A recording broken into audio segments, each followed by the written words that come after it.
Welcome back, ladies and gentlemen. Let them peek. We have the autumn update here, and honestly, this is one of those updates that there's going to be probably a lot of things people don't like, and there's going to be a handful of things that people do like.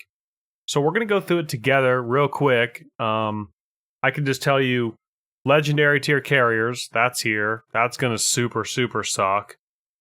And then on top of that, we got the German battleship line. That's the cruiser battleship hybrid. That could be a positive. I have to wait and see. Musashi comes in at tier 8, which is basically Yamato. It's the sister ship. But it's like way detuned Yamato. Inaccurate, no AA kind of thing. But we'll just have to wait and see when it gets into the game exactly what happens with it. On top of that, trying to think, there's the Transformers thing is coming back. We got Ranked coming back.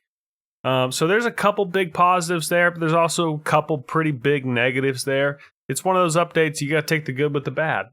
So let's just run right through it. Here's the German battleships. They call them battleships, but they're battle cruisers. They're kind of like hybrids, which could be spicy, also could be a giant waste of time.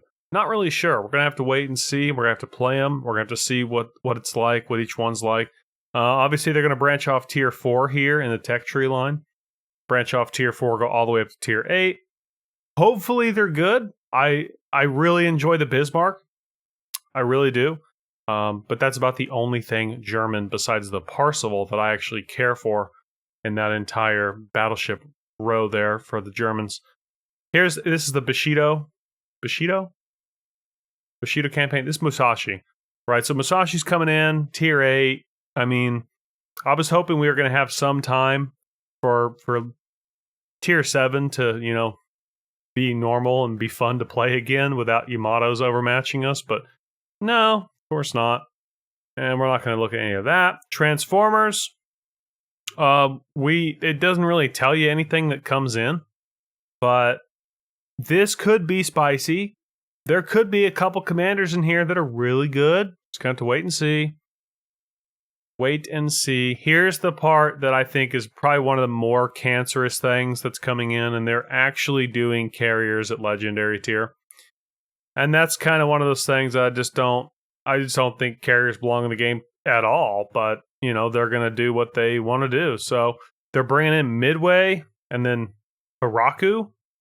Saying that right? Hiraku. Midway and Hiraku both coming in legendary tier. That's yikes, dude. It's big yikes. I'm sure those carriers are going to hit extremely hard. We'll see though. They might not. We're not lost yet. Maybe they're dog shit, but they'll probably get buffed. They'll be good. No doubt they'll be good. Ranked. So Ranked comes back. I was just talking with Spartan about this, how Ranked hasn't been in the game in such a long time. Like just true Ranked. And this is going to be 4-on-4. And they say only one destroyer per team. So that could be fun. That could be fun. I'm guessing they're going to do the weekend thing because they seem to be doing the weekend thing on everything now, which some of us like to go outside and look at grass and play with tree leaves and shit on the weekends, but whatever. Just make us play all weekend. Thank you. More gaming. I missed Ranked when it was like Monday to Sunday. I missed that. That was that was fun. Or it was Monday to Friday or whatever. Like that was cool. Like I really do miss that. Forcing us to use up our weekends on Legends was kind of not my favorite. I've had to miss a couple seasons for that, fishing tournaments and things like that.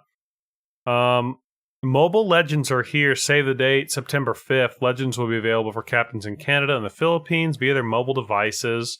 Let me just tell you, developers, we don't care. We don't care. That's not helping the game at all. In the slightest is that helping the game. But they're going to do what they want to do. So that's just fine with me. I don't understand what this is, the Majestic Days. It looks like some kind of a campaign type system where you play every day and complete objectives, or you just log on every day and you get packages out of it. I don't really know. I don't. If that's it though, if that's all it is Commander Crate, Insignia, Commander Crate. The Insignia is the best thing there. Commander Crate's kind of Who knows? Maybe you get this ship at the end of it all. If you get all 3 weeks down. Okay. But I think the ship is like a tier 3 or something. I think it's down here farther in the update. So they are bringing back new old ships. So they're bringing things like Wichita and Kutuzov and Mainz and Somers. They're all coming back. But they're coming back detuned, and they classify them with this CE here. Simply CE, Collector's Edition. And they detuned all these ships. I can't tell you by how much, but it's definitely here.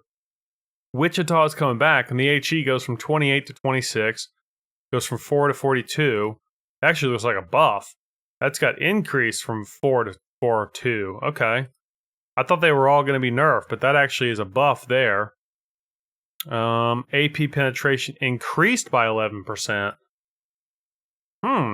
So this must be like more balanced. What did they say here? I thought they were all nerfed, but obviously not. There's a couple buffs there. They tweaked some of their stats. Okay. But yeah, so Somers and Mainz, that's coming back in. Yeah, here's that ship I was just telling you about that you can pick up from that.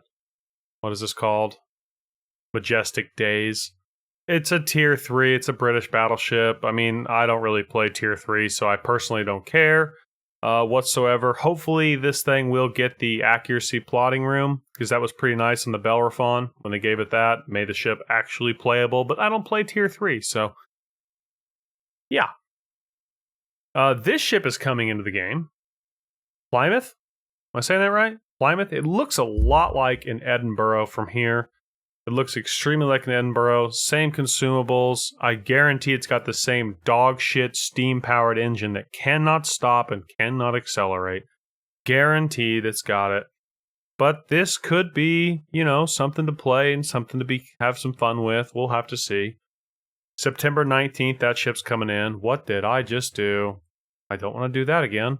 Kutuzov, coming back. Coming in for GXP. Kutuzov coming in for GXP. Somebody was just talking about the other day how they wanted to get the Kutuzov and they couldn't get the Kutuzov. Well, I actually think that might have been Sensei saying that. Well, now you can pick it up for free. So there's that. Des Moines is getting nerfed. We knew it was coming only because it stood out as something good. And anything good in the game gets its balls cut off by Wargaming. Prove me wrong. Everything good gets fucking chopped in half. And Des Moines is going to get chopped in half or, a quarter, whatever. Reload 5.5 to 6, so not a huge nerf there, but definitely still a nerf. It's the beginning. HE shell damage, 2,800 to 2,500. That's a pretty big difference. HE damage. 28 to 25 across 9 shells. That makes a fucking difference. There's no doubt. AP shell damage goes from 5 to 4.5. It's a small change, but again, across 9 shells, you're looking at, quite a bit of change. And then radar actually gets cut by a quarter. Radar is going from 40 seconds to 30 seconds. So we knew it was coming. We knew Wargaming would do it, because if it's good, it gets nerfed. It's sad to say, but it's true. Belfast 43, obviously getting a massive buff. Buff, because buff it. It's terrible. Terrible ship. Everyone knows it. The Peter bag is getting touched up. Looks like reload's getting buffed. HP's getting buffed. I love that the HP increased from 42,000 to 43,000. Whoa, that's going to make a big difference in the impact of the game. Whatever. Radar consumable added to 4th slot. That is the one that will make the ship better. So the P-Bag will now become a cap contesting cruiser. It'll switch from a useless donkey to a cap contesting cruiser with that radar. Having the ability to radar, that'll make that ship actually playable. I think you'll start seeing it out on the open market, playing in the standard games. And that's exciting that they actually did that. It should have had it from the beginning, if you ask me, because what's the point of having it? But there it is. Radar's been added to the P-Bag. Pan-European Tech Tree Destroyers. I personally don't care about them. I'm not a destroyer guy. Plus, they weren't even that fun. So you can read it if you'd like. It's right there. I'm not going to read it. Mobile fixes, bug fixes, blah, blah, blah. We're looking for shell armor impact, shell armor impact, shell armor impact. No, so we got no shell fixes. Sick. No shell fixes. And that's it. That's the entire video. So that was 10 minutes long, longer than I like to make them. I'm not going to edit this one down. I'm not going to shrink it down. 10 minutes is what it is. But that's going to be it, boys. As I drop my mouse. Everybody, have a good day. Hope you see the light at the end of the tunnel with this update. I don't see a whole lot of light, but hopefully you do. And I'll see you out there on the high seas. Everybody take it easy. Have a good one. I can't do the peace thing because I got to turn the video off. Peace, boys.